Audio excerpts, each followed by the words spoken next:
Overall, our analysis or my analysis on the market, the trend is down. We do have money naturally flowing out of the markets. The trend is down, the cycle is down. The price action is making a series of lower highs and lower lows. So, I'm more or less bearish on the market. I'm still bullish on gold. I think we're going to see potentially the equities market sell off. Money's going to come out of stocks and go into gold and silver and go higher. And so I think we're very close to the switch being flipped where people move out of stocks and they pile into precious metals for one big last push higher. And I think there's a big move in gold. I think, $5,100 or $5,200 in gold, and silver could be up in the 80s an ounce. I think after that, I think that they're going to have very sharp corrections. Global precious metal sentiment continues to strengthen as central banks remain net buyers of gold for the 15th consecutive month, signaling ongoing demand for monetary safety amid rising geopolitical and currency risks. Several emerging market banks have increased reserves as they prepare for potential volatility in global debt markets, while silver demand remains supported by strong industrial orders and tightening physical supply. With investors watching inflation trends and bond market stress, gold and silver are increasingly viewed as defensive long-term positions.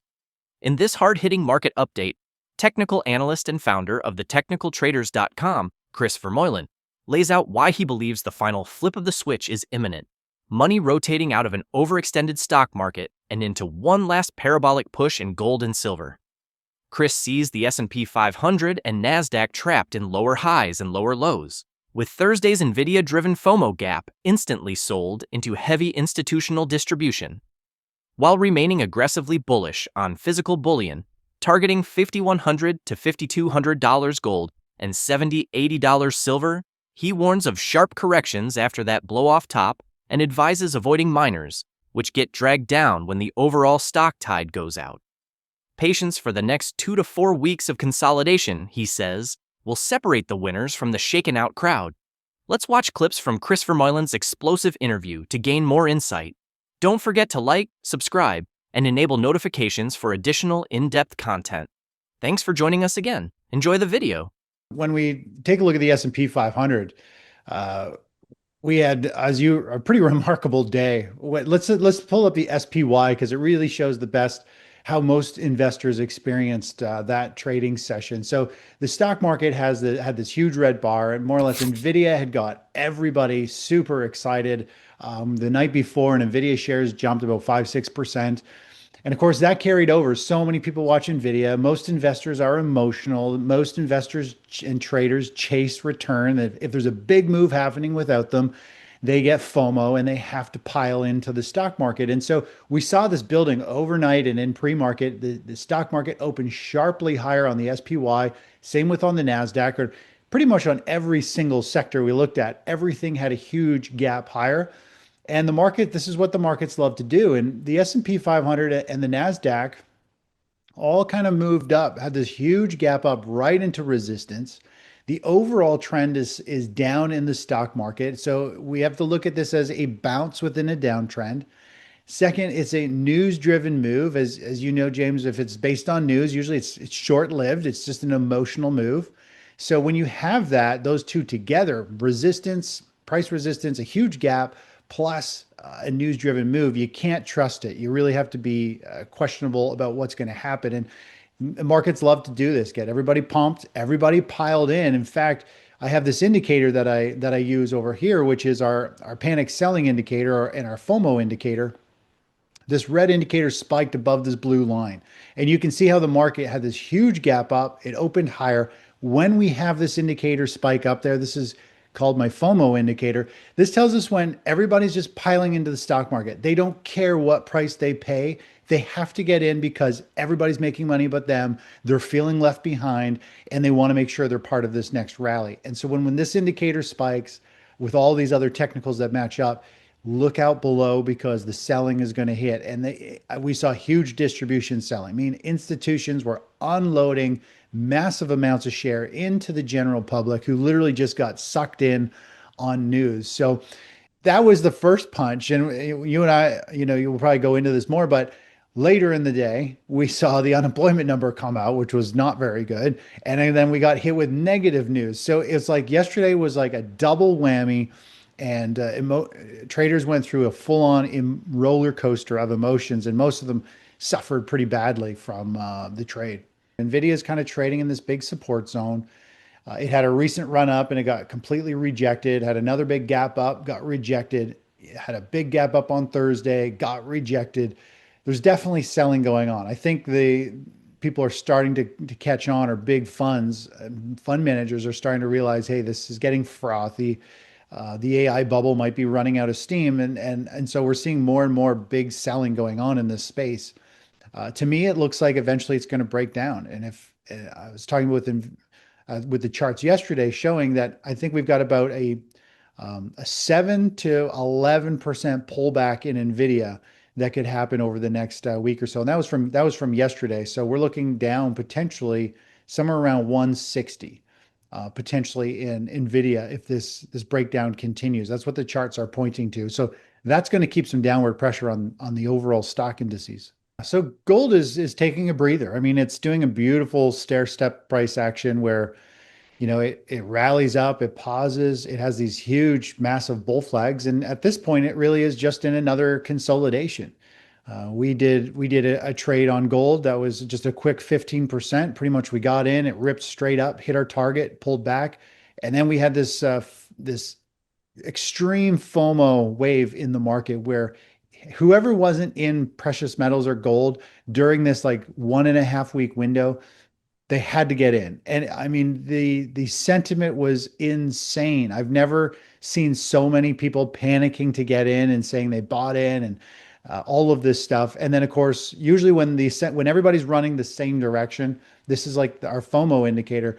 Usually it's going to have a quick pullback and try and shake everybody out and scare them. And it's done that. Now there's a lot of people out there saying, has silver put in a top? Has gold put in a top? Or miners topping?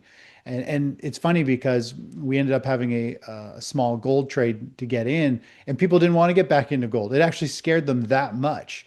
They go from needing it, the previous week, they had to get in and they didn't care they're paying all-time highs, to now I don't know if I want it anymore. And it's the same that we saw when you and I are looking at the Nvidia chart. In the morning, they had to have it. By the end of the day, they didn't want anything to do with it.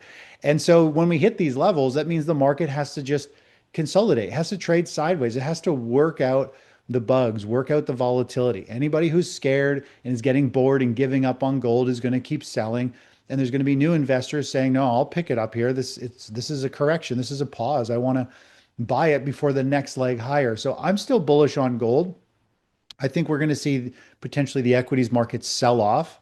Money's going to come out of stocks and go into gold and silver and go higher. And I think you and I have shared this chart before in the past. So on the left-hand side here, we've got the S&P 500 that hit all-time highs. And then we had gold, the yellow line up here, starting to have a bit of a pause. And then we started to see the stock market sell off. Well, we've got very similar price action right now. Gold on the right-hand side is today. We've got gold having this pause on the weekly chart. And now we're starting to see the stock market sell off. And if we look at what happened before, the stock market eventually, it has a little bit of a bounce and struggles, but then it starts to break down and it starts to sell off, and it drops about 19%, while the price of gold shot up like 30%.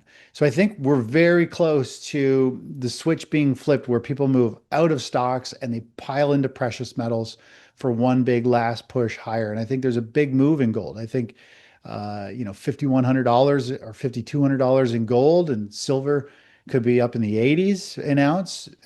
I think after that, I think that they're going to have very sharp corrections, but that's what the charts and the sentiment and the cycles, everything we're looking at are pointing to. So I like gold and silver here. They still might take another couple of weeks to digest before maybe starting to move higher. I think a lot of it is going to come back down to what the stock market does. If we look back here, we had kind of 3-4 weeks that the stock market had to bounce up. These are the weekly charts. And so gold traded sideways during that phase. Everything was trying to figure out what it's going to do. And then once the stock market starts to sell off, that's when gold starts to shoot higher. So I think you got to be patient with gold and let it just mature a little bit more, let the stock market potentially stall out a little bit more. And then I think we're going to see some pretty big moves in the precious metal space. Silver still has a really strong price chart. We could look at the most recent kind of pause and pullback, and it is pointing to a fairly significant move. The next kind of measured move is up to around 63 dollars an ounce from where that is. It's consolidating like gold. It's just more volatile. It's a smaller market, moves faster, but there's potential for a fairly explosive 27%. I do think it could go even higher than that, depending on how you want to draw some of these levels. Like, this is the most conservative approach. The most aggressive one based on the charts would be right around here, which is kind of around 71. And of course, if we do get into this feeding frenzy and it starts to get up there, this is where we go into these blow off top phases where it hits 71 and it can just spike and blow right on through it up into the 80s, because it'll be a big wave of FOMO of everyone piling in right near the peak, and it just, price goes straight up. So I like silver. I like gold. I'm not as big of a fan of miners. I'd rather just stick with the physical bullion, because a perfect example is we saw on Thursday, we saw the stock market pull back like 1% and a third, 1.5%. But if you go and you look at like silver miners, for example, they pulled back like 5.5%. And so this is the problem. We saw this in 2007 as the stock market started to top and sell off. Is when the stock market tide is going down, it pulls most stocks with it. Even if they're in a strong sector like precious metals, you'd make the same amount or more money in just trading gold than you are to try to take the leverage play in a stock. Because if the stock market falls 20%, it's naturally going to pull the gold miners down and keep kind of them muted. Whereas gold is a physical commodity, it's outside of the stock market. And we saw, huge turmoil on Thursday with Nvidia and the unemployment number, and pretty much all the commodities were like pretty still. Gold barely moved; it was slightly positive. Oil barely moved, because everybody's attention was on the stock market. They're licking their wounds. They're trying to figure out what to do. So it just goes to show that a commodity is outside of the stock market. And if the stock market is potentially putting in a top here, why not just trade gold or silver? Because it can keep going up if the stock market crashes. Whereas miners are going to have that real headwind and that struggle every now and then. It's going to get hit with a wave of selling. The charts, cycles, and capital flows all align. Stocks are rolling over into a multi-month downtrend, while gold and silver consolidate for their final explosive leg higher. ChrisVermeulen sees this rotation as the classic switch flip moment, money fleeing equities and piling into precious metals for one last parabolic surge before sharp corrections hit both markets. Bottom line from ChrisVermeulen: stay patient, hold physical gold and silver through the next 2 to 4 weeks of sideways action, avoid leveraged miners, and prepare for gold above $5,100 and silver potentially into the $80s when the dam finally breaks. The opportunity of the cycle is now. If you found this breakdown helpful and want to stay ahead of these historic market moves, make sure to like, subscribe, and turn on notifications so you never miss an update. Your support helps the channel grow and keeps you informed when the markets shift next.